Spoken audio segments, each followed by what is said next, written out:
Hey guys, I'm Mary. I am one of the microblading artists here at Brow Envy. So I used to work at a corporate job, and one of my friends came to me and she told me like, hey, there's this girl who is doing microblading. She's running a special, and at the time I was like, ooh, I can afford that. So we started kind of looking into it. She went and got her eyebrows done first, and they looked great, but the way she was explaining it to me, I really wasn't feeling it, so I started to look elsewhere, and I actually went to one of my old managers who had got her eyebrows done, and her best friend actually did her brows, so I started looking on her page, and she just had hundreds of photos. I said, I like that one, I like this one, I like that one. Maybe that's not for me, but it still looks great, and so finally I made an appointment with her. And it was Amber. Went and got my eyebrows done for her, and we were just kind of casually talking about it, the whole process. I just slowly started falling in love with it because it looks so real. So a couple days later, Amber actually posted on her page that she was going to be hiring another microblading artist, and I wrote her, I said, hey, I'll be honest, I've never even tried it, but I love the process, and I would really like to try to be a microblading artist with you. And so she took me under her wing, and a couple months later, she hired me. It was kind of hard, I'll be honest with you. I've always drawn my brows on, but when you draw your own brows on, it's with pencil or with eyeshadow or brow powder. When you do microblading, you have to do hair strokes, and I've never done that before. And I went to my boyfriend, I was like, this is gonna be a lot harder than I thought. And he was like, oh, you do your brows great. And I was like, thanks for the encouragement, even though they kind of, I don't do my brows great, but.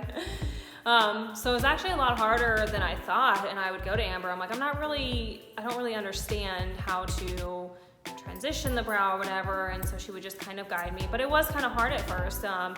It's not what I expected at all. So we first started drawing on paper, and you had to get the brow right on paper.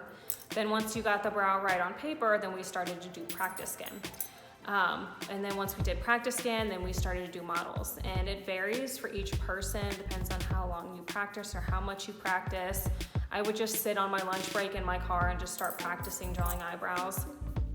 So it did take a couple months for me, but after that it came fairly easy, and it started to come natural. Even drawing them upside down seems, now if I do a person like sitting the right way, it feels unnatural to me. So even doing it upside down is easier now.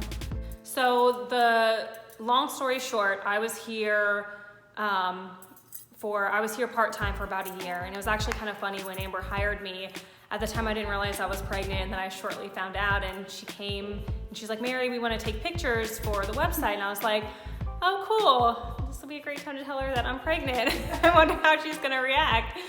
So I was a little nervous, and I was talking to one of my coworkers, and I was like, I'm really nervous to tell her that I'm pregnant. Like, you just never know how people are gonna react. And so finally I told her, and of course she was like super supportive, and she was like, oh, we'll just, when the time comes, we'll deal with maternity leave and all that at the time. So I was part-time for almost a year, and part of that was when I had my baby, and then I took a month of maternity leave, and then when I went back to work at my corporate job, I quit there a month later, and I've actually been here full-time for about a month now. So I've been working here total for a little over a year now. Most of it was part-time. I would work nights, take a couple clients a day, and even I worked heavily on weekends because of that, but now I'm here full-time. So I came to the conclusion that I wanted to quit my corporate job because, like I said, I absolutely fell in love with the process.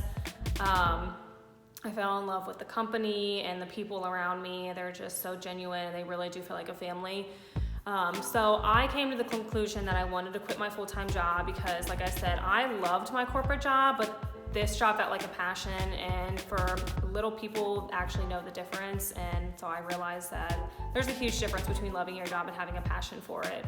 Honestly, even if this didn't work out for some reason, I wouldn't regret it at all because I followed my heart and I followed my passion versus staying at a corporate job that I did like, and I did have a love for the company, but like I said, it's a difference between loving your job and having a passion for it. So the risk is always worth it. You can always bounce back.